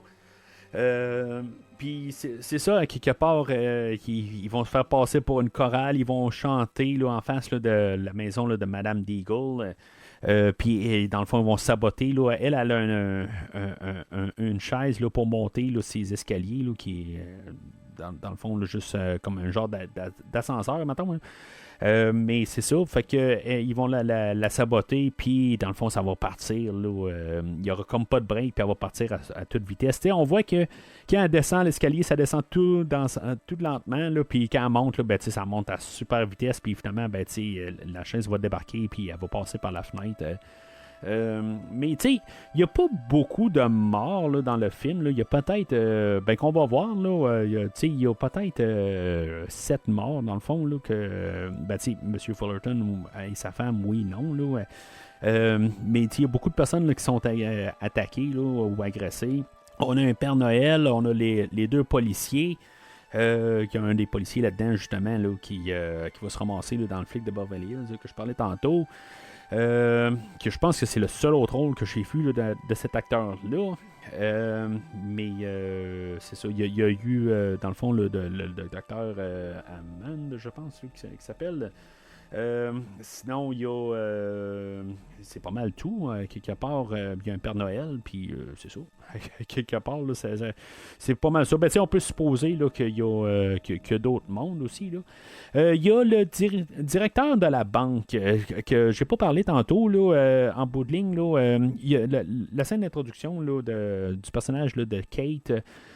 Puis, dans le fond, je trouvais ça un petit peu curieux. Puis, quand j'ai vu qu'il y avait une scène supprimée là-dedans, là, je me suis dit, ben c'est beau, ça l'explique un détail. Quand Billy arrive à la banque, ben, il sort comme son nom, là, ce qui est sur comme une petite plaquette, dans le fond. Il la met à l'envers. Puis plus tard, quand Madame Deagle elle arrive, puis qu'elle se fait attaquer là, par le chien de Billy, ben, que finalement, ben, elle se ramasse à l'endroit. Je me suis dit, ben, c'est quand même assez curieux qu'on nous l'avait montré vraiment, là, qui était à l'envers, puis que finalement, ben, elle se ramasse à l'endroit. Ben, il y a une scène supprimée où que Kate, elle va replacer là, l'affaire à l'endroit pendant que Billy est parti là, dans le bureau du directeur, puis que finalement, ben, qu'il parle là, de sa cravate qui est pas une vraie cravate, dans le fond, là, que c'est juste un clip. Puis que finalement, ben, que, dans le fond, tout ce qui est référé là, plus tard, là, quand on voit que Kate elle travaille aussi là, dans un genre de bistrot-bar et que le personnage là, de Gerald, là, joué par Judge Reynolds, que dans le fond, il va y dire là, que ben, dans le fond, quand il va le narguer, là, quand il va essayer de l'écœurer pas mal. Là. Fait que, dans le fond, tout ce qui a été dit, ce qui est redit plus tard là, dans la taverne là, de Dolly, dans le fond, je pense que ça s'appelle. Là. Ben, que ça a été redit, là. Fait que, dans le fond, ils ont coupé la scène, là, puis c'est bien correct, là. Puis, dans le côté, là, ben, c'est ça, dans le fond, les Gremlins sont apportés comme un peu côté humoristique, puis c'est ça, je parle des morts, là, qu'il n'y en a pas tant que ça. Mais initialement, ben, les Gremlins devaient tuer le chien Barney, ça, c'est dans le script original, puis... la mère, ben, c'est ça, même s'il apparaît là, assez là, badass, là, dans le fond, là, de tuer là, les Gremlins dans la maison, ben, finalement, les Gremlins devaient avoir le dessus sur elle, puis carrément, il a arraché la tête. Puis quand Billy allait rentrer à la maison, ben, sa tête allait être en train là, de débouler les escaliers. Fait que, tu sais, c'est comme un ton qui est assez différent là, de qu'est-ce qu'on voulait initial. Là. Ben, qu'est-ce que Chris Columbus est arrivé avec comme idée. Là. Puis, honnêtement, je remercie beaucoup Spielberg d'avoir atténué pas mal toute cette violence-là. Puis de juste avoir du plaisir là, dans le film, là, honnêtement. Là, quand je lis ces affaires-là, là, je suis quasiment horrifié, là, carrément. Là. C'est pas que j'aime pas les films d'horreur, là, j'adore les films d'horreur, mais je veux dire, je trouve que le film... était pas le film pour ça là, en tant que tel. Là. Ben, c'est sûr que je dirais l'inverse. Là, si mettons, ça serait peut-être un film d'horreur culte, là, vraiment là, des idées sombres, tout ça, en tout cas tout ce que j'ai mentionné, là, mais bon, j'apprécie le film qu'on a en ce moment. Fait que c'est ça. À quelque part, pendant ce temps-là, ben, le personnage là, de Rand Peltzer, lui, il est à une exposition là, ben, dans le fond, pour essayer de vendre ses inventions, puis là on a plusieurs caméos là-dedans, là. On a Spielberg justement, là, qu'il y avait une jambe cassée à l'époque, et puis c'est pour ça qu'il passe là, dans une genre là, de genre de tricycle, là, en tout cas un genre de bicycle à terre, tout ça. Puis tu sais, on a même la Time Machine là, d'un film là, des années 40, je pense, là, en tout cas, comme tous des caméos, là, il y a plusieurs acteurs ou plusieurs réalisateurs qui apparaissent là-dedans, des personnes qui ont travaillé avec Spielberg, en tout cas, il y a plusieurs affaires. Fait que dans le fond, on se ramasse là avec c'est ça, les Gremlins aussi là, qui font tout le chaos, qui vont finalement là, se débarrasser des 2 seuls policiers qui sont là. dans le village. Ils vont jouer avec les feux de circulation. Ils vont se ramasser à la taverne de chez Dory, là, dans le fond, où est-ce que Kate elle travaille. Pourquoi est-ce qu'elle sert des breuvages? En tout cas, les breuvages, l'alcool ne fait pas le même effet que l'eau. Là, dans le fond, il faut comprendre, c'est spécifiquement là, de l'eau qui va faire que les gremlins se multiplient. Puis, tu sais, dans le fond, les Gremlins dans la taverne, là, on les voit jouer à l'arcade de Star Wars. Il y a toutes sortes d'affaires. Il y a comme une scène où il y en a un qui fait comme faire un genre de rôle de film noir. Puis l'autre Gremlin à côté arrive avec des marionnettes. La marionnette joue à la marionnette. C'est vraiment complètement n'importe quoi. Là. C'est juste du ridicule. C'est juste... En tout cas, moi, honnêtement, je m'amuse beaucoup dans ces scènes-là. Je trouve que c'est comme un peu le moment qui est comme totalement ridicule. Ça a ni queue ni tête. C'est juste que si on pense ça puis on met des humains à ces endroits-là, ben tu sais, en bout de ligne, il y a des humains qui font ça tout le temps. Je veux dire, c'est comme il y a des... on va dans un bar puis... Il y a toujours comme le monsieur qui est assis à sa table, puis qui est comme sérieux, puis qui est là avec sa bouteille de Jack Daniels. Puis c'est ça, tu sais, dans le fond, là, c'est ce qu'on voit là, avec le Gremlins à sa table, puis qu'il y a quelqu'un qui arrive à côté. Puis tu sais, c'est toutes complètement là, des idées farfelues. Puis honnêtement, je pense que c'est le clou du film. Là. C'est vraiment là, comme tout qu'est-ce que le chaos qui est créé là-dedans. Éventuellement, Billy arrive, puis Kate elle sort de là. Pour une raison, là, c'est à notre trop. Là, après avoir reçu une coupe de bouteilles là, qui ont cassé alentour d'elle, puis des bouteilles de bière, puis tout ça, ben, elle en a assez, puis éventuellement, elle décide de sortir de là. Ben, je sais pas c'est quoi le déclic qui fait que elle aurait dû sortir peut-être là, depuis que le premier est rentré là, dans la bâtisse, mais bon. Puis c'est pas mal là où, dans le fond, elle va se joindre là, à Billy. On avait vu un peu de flirting un peu plus tôt là, pendant le film. Là. Puis là, ben, c'est là où qui vont se joindre comme équipe. Puis, on savait qu'elle n'aimait pas Noël pour une raison. Puis c'est là qu'elle va nous conter là, l'histoire. C'est une... honnêtement, là, dans les... quand ils ont essayé de montrer le film à l'avance pour avoir des idées, on aurait demandé là, de couper la scène, là, dans le fond, où elle parle de son passé, puis que son père, dans le fond, est mort dans la cheminée là, en voulant faire le Père Noël. Puis, honnêtement, je trouve que ça n'a juste pas rapport. Là. Même après avoir lu ça, là, avant de l'avoir lu, à quelque part, en écoutant le film là, il y a quelques années, je me rappelle que c'est ça que je pensais. Je me suis dit, ça n'a donc même pas rapport, là, cette partie-là d'histoire. Je comprends qu'en tant que telle, sinon, l'actrice avait absolument rien à faire. Elle était là juste pour ses beaux yeux et ses atouts. C'est tout. À quelque part, elle avait absolument rien. Là. C'était vraiment comme la fille qui doit accompagner là, Billy tout le long du film.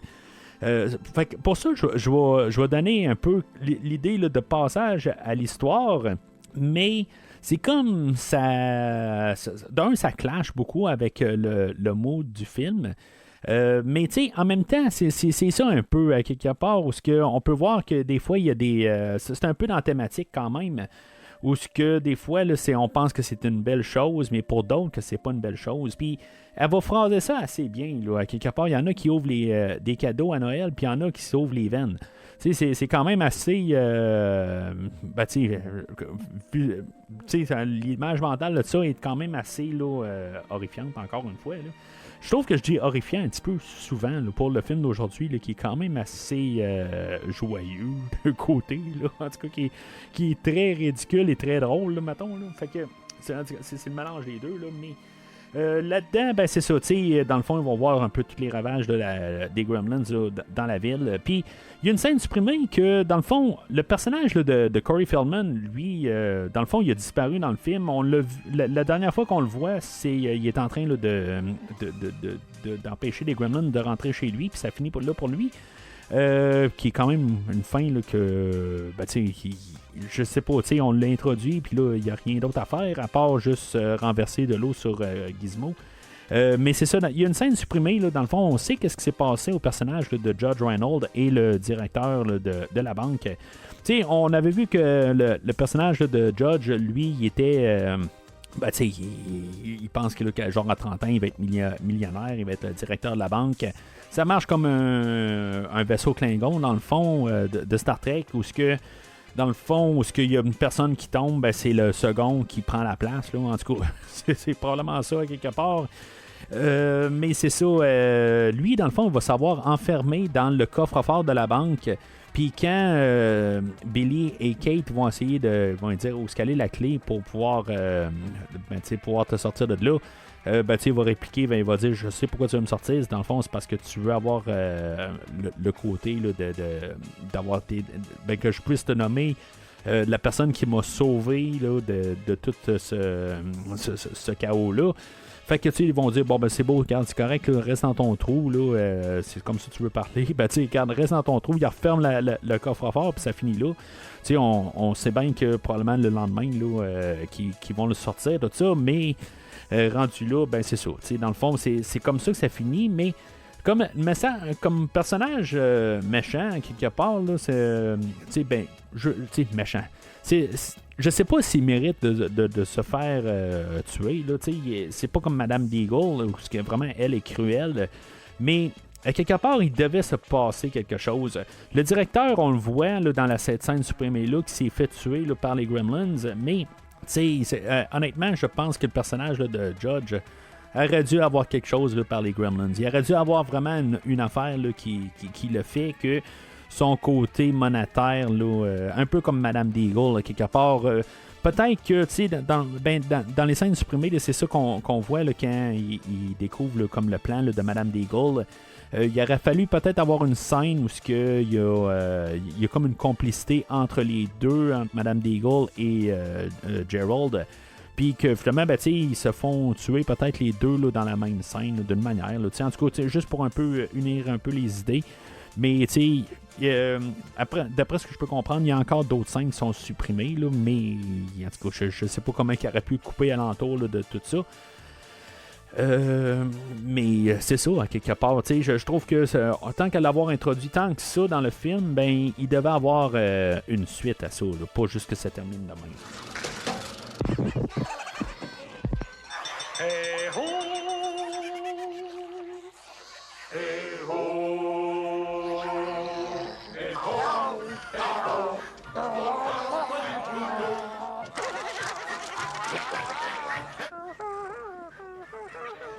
Qu'est-ce qu'ils font? Ils regardent Blanche-Neige. Ils aiment ça.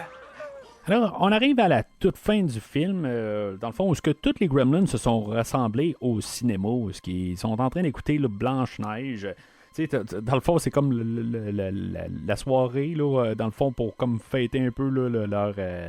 je sais pas, dans le fond, là, juste pour fêter leur chaos, tout ça, puis ils trippent à écouter Blanche-Neige. Dans le fond, on avait essayé là, de faire... il y a deux affaires qu'on a essayé de faire. On a essayé de faire un film de Bugs Bunny, dans le fond, là, qui avait sorti en 1943, puis d'essayer là, de le projeter avant du film au cinéma, là, dans le fond, là, où ce que Bugs Bunny là, rencontrait des Gremlins sur un avion, là, quelque chose de même. Et que aussi on avait essayé de faire que le film sorte à l'anniversaire là, de... Je pense que le film de Blanche-Neige est sorti en 1937. On avait essayé là, de le faire pour que ça coïncide. Mais aucun des deux, dans le fond, ça n'a pas marché dans les deux cas, mais juste pour justement arriver, là, puis juste un peu un clin d'œil subtil. Fait que, tu sais, on voit tous les Gremlins. À quelque part, il y en a un qui a genre des oreilles de Mickey Mouse. Il y en a un qui a une... je pense qu'il y en a plus qu'un. Là, ils ont genre des boîtes de popcorn là, sur la tête. Là. C'est complètement ridicule. Là. En tout cas, moi, dans le fond, là, je me dis, là, je parle là, des films que j'ai vus au cinéma là, cette année. Là, Mission Impossible, John Wick. En tout cas, il y a plusieurs films que j'ai vus au courant de l'année. Mais que souvent, le point que je fais, c'est que je trouve que le cinéma, là, il est rendu ridiculement fort, où que les gens, là, ils respectent personne. Là, je veux dire, tout le monde se met à jaser là, pendant le film. Ça ressemble à ça un peu. Ben, tu sais, un petit peu. En tout cas. C'est ma version de 2023 là, qui est comme apportée là, en 1984. Là. C'est comme ils ont vu à l'avenir. Mais c'est ça, fait que là-dedans, Billy et Kate, eux autres, là, ils vont arriver là, puis aller trouver là, la salle des je sais pas, la salle des machines du cinéma, là, puis ils vont trouver là, le gaz dans le fond là, pour pouvoir faire sauter la place. Vous pouvez remarquer dans le fond l'endroit, dans le fond, le cinéma, là, c'est le même endroit que l'année suivante. On va l'avoir détruit sur le set cette fois-là.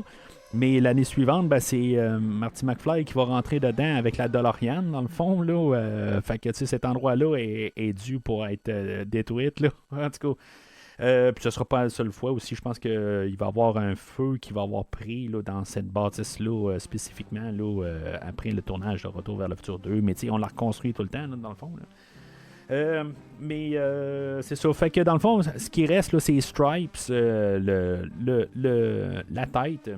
Que lui, dans le fond, c'était le seul et unique Gremlin au travers de ça qui s'est départi là, de toutes les autres, puis que lui, il avait faim, puis que finalement, il va voir qu'il y a une boutique l'autre bord de la rue qui c'est ce genre marqué des bonbons. Fait que lui, il va aller là, dans cette boutique-là pour aller trouver quelque chose à grignoter. C'était pas assez du popcorn pour lui. Mais c'est ça. Fait que tous les autres Gremlins, dans le fond, ils vont brûler au travers de ça. Puis il va rester juste Stripes. Fait que notre couple vont se rendre compte que Stripes est dans le magasin. Là, c'est un genre là, de. Je sais pas quoi dire, un tigre géant là, avec toutes sortes d'affaires à l'intérieur. Puis, tu sais, c'est vraiment ridicule pareil. Le Stripes, quelque part, on le voit là, sur un tricycle. Là, on le voit en train de faire là, du skate. Éventuellement, il va sortir une tronçonneuse. C'est une scène qui n'était pas planifiée. Ça a fait partie des reshoots. Tu sais, Billy, lui, va se protéger d'un bat de baseball en bois. Je pense que la tronçonneuse aurait passé rapidement au travers là, du bâton de baseball, mais bon. Okay, on dirait que c'est plus une tronçonneuse électrique. Là. Peut-être, en tout cas, c'était un commentaire que l'électrique ne fonctionnait pas autant que la tronçonneuse à gaz. Bon, en tout cas, je sais pas. Là. Mais là-dedans, c'est ça. On a Gizmo qui était là tout le long, puis qu'on va lui donner comme son moment héroïque. Il va se promener là, dans une voiture de Barbie téléguidée. Puis en bout de ligne, c'est lui qui va avoir le moment ultime là, de réussir à tirer là, un des. Parce que là, le soleil s'est levé entre-temps et que finalement, le Gizmo, lui, avec sa voiture, va s'envoyer, là, il va utiliser là, une pelle là, pour pouvoir utiliser là, comme un genre de pas de tremplin, là, mais un jump là, dans le fond. Puis il va se ramasser là, à côté là, de juste pas la tige, là, mais la chose qu'il doit tirer là, pour ouvrir là, comme le star. Puis que finalement, ça va faire griller là, Stripes.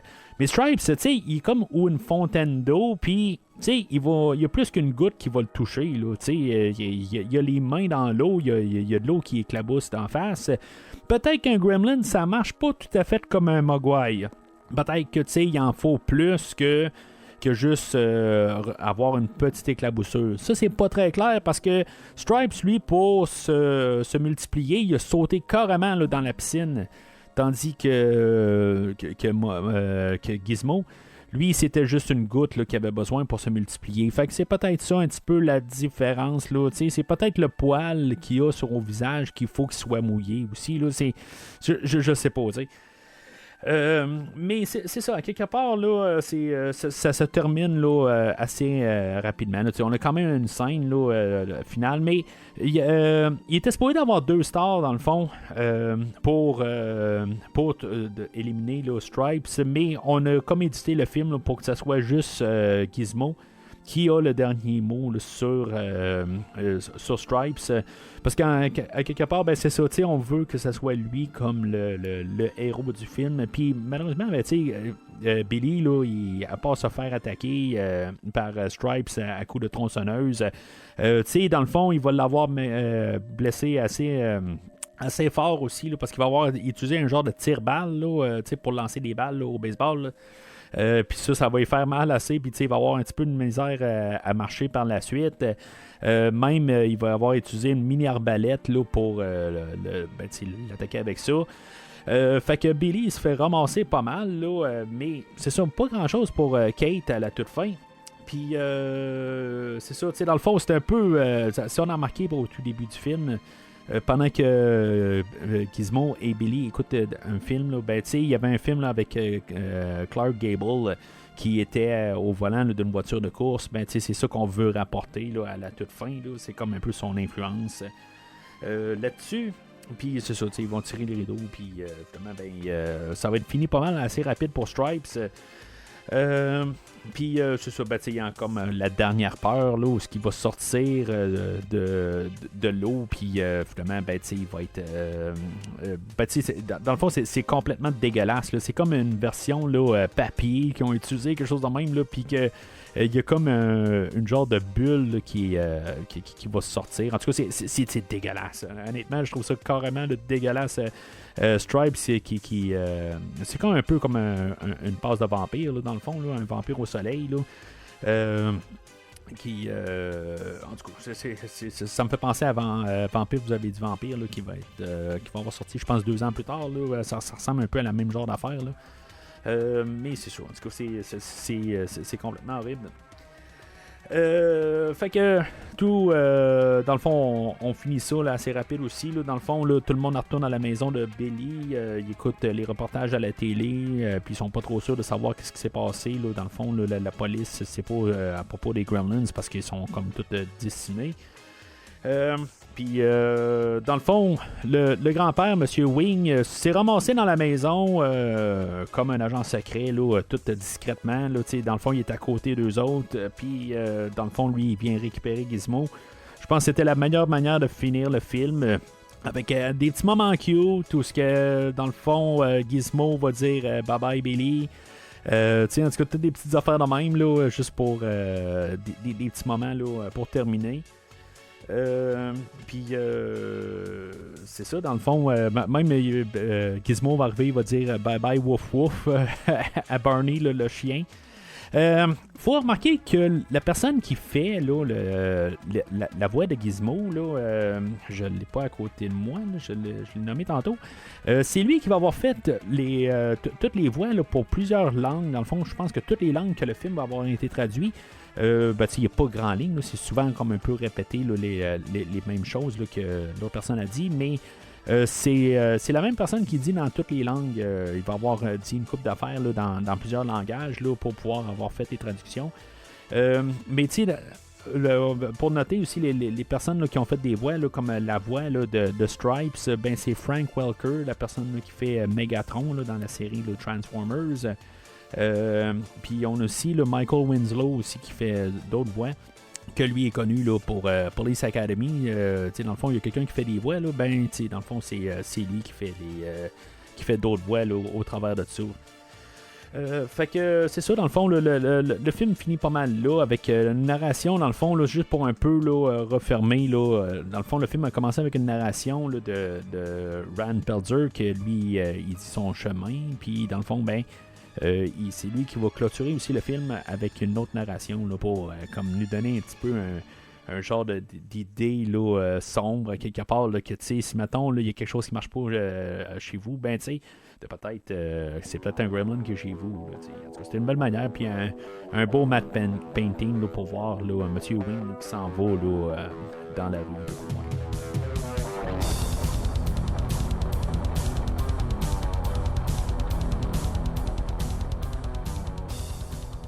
Alors, en conclusion, ben, tu sais, je veux dire, c'est un film genre d'os, là, puis honnêtement, je trouve ça plate, là, que ça a pris 5 ans, genre, peut-être plus, même, là, avant que je réécoute ce film-là. C'est clair que je pense que je vais la réécouter à chaque année là, à partir de maintenant. Là, je veux dire, je trouve que c'est un bon film de temps des fêtes. Là. Le seul bémol que j'ai, je pense, c'est l'histoire là, de Phoebe Cates. Là, genre son histoire de Noël. Là, c'est comme ça fit pas dans le film. Puis je comprends pourquoi on l'a fait, mais ça fit pas. Mais honnêtement, là, je l'écoutais avec ma blonde puis mon garçon, là, le film, puis eux autres, ils trouvent que le film a vieilli pas mal, puis tu sais, c'est un film, ça reste que c'est un film de 1984, mais honnêtement, je trouve que ça a bien vieilli. Pour mon côté, là, je trouve que c'est un film là, qui est le fun à réécouter.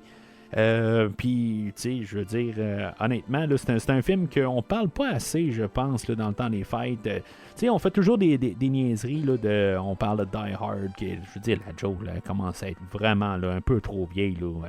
Tu sais, c'est film de Noël, ouais, ha.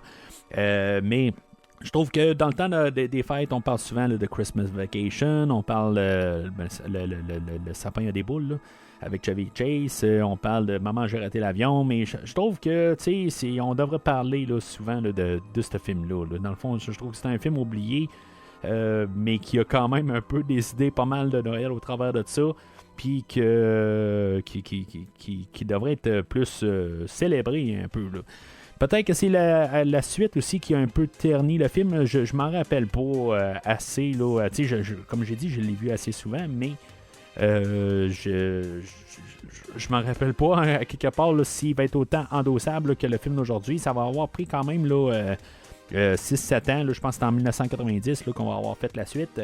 Fait que c'est ça qu'on va parler là, la prochaine fois. Mais de mémoire, c'est un film là, que j'aimais autant là, que le premier film. C'est sûr que j'ai développé un petit peu plus mon œil critique là, depuis ce temps-là. Mais c'est ce qu'on va parler, là, qu'on va analyser là, au prochain coup. À la suite de ce film-là, on a eu beaucoup de films aussi. Là, on a eu Critters 2 ans plus tard, qui je sais pas, je l'ai mentionné tantôt, là, comme dans le sapin, là, je trouvais que les Gremlins avaient l'air de des Critters, là, mais en tout cas. On a eu Ghoulies, je pense que c'est l'année suivante. On a eu Puppet Master vers la fin, là, je pense que c'était en 1989. On a eu beaucoup là, des petites créatures. Là, c'est devenu un petit peu à mode là, à cette époque-là.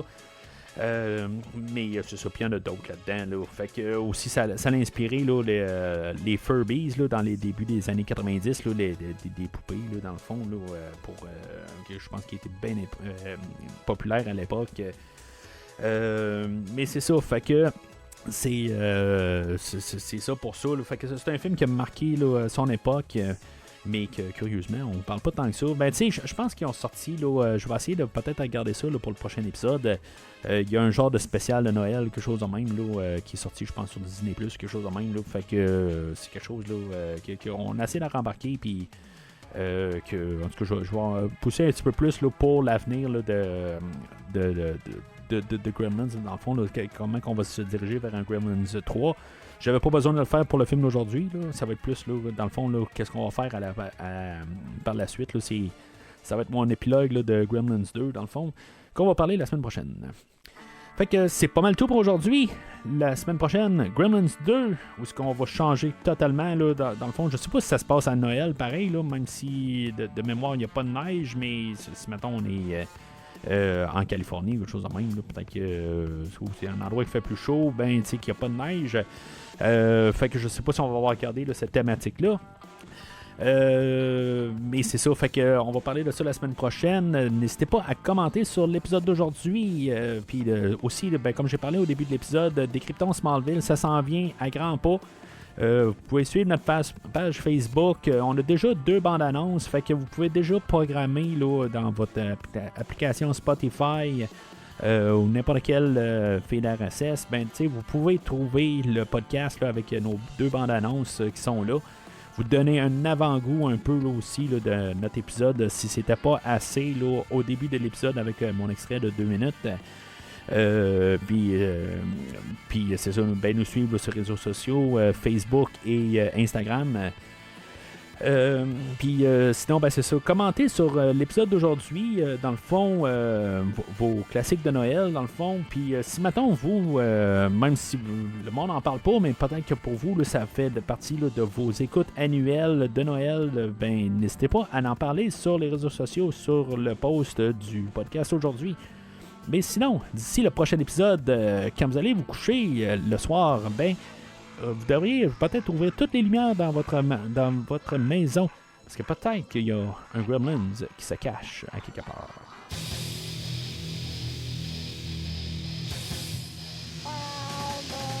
Merci d'avoir écouté cet épisode de Premier Visionnement. J'espère que vous vous êtes bien amusés. Je vous donne rendez-vous la semaine prochaine pour la couverture d'un autre film. Si vous voulez entre-temps regarder le catalogue complet du podcast et télécharger les épisodes passés, rendez-vous sur premiervisionnement.com. Vous pouvez aussi suivre le podcast sur plusieurs plateformes, dont Apple Podcast, Spotify, Podbean, Google Podcast, Amazon Music et YouTube. N'hésitez pas à donner une critique de 5 étoiles sur la plateforme de votre choix. Vous pouvez également suivre Premier Visionnement sur Facebook et Twitter pour rester informé de nouveaux épisodes. Premier Visionnement a besoin de votre aide pour grandir. Vous pouvez partager le podcast avec vos amis qui s'intéressent au cinéma de tout genre.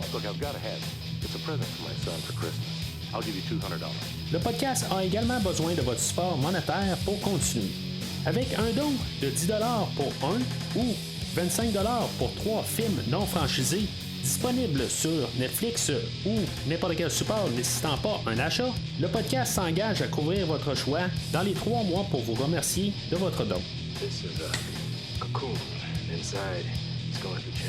En espérant vous voir au prochain épisode. So if your air conditioner goes on the fritz or your washing machine blows up or your video recorder conks out, before you call the repairman, turn on all the lights, check all the closets and cupboards, look under all the beds, because you never can tell.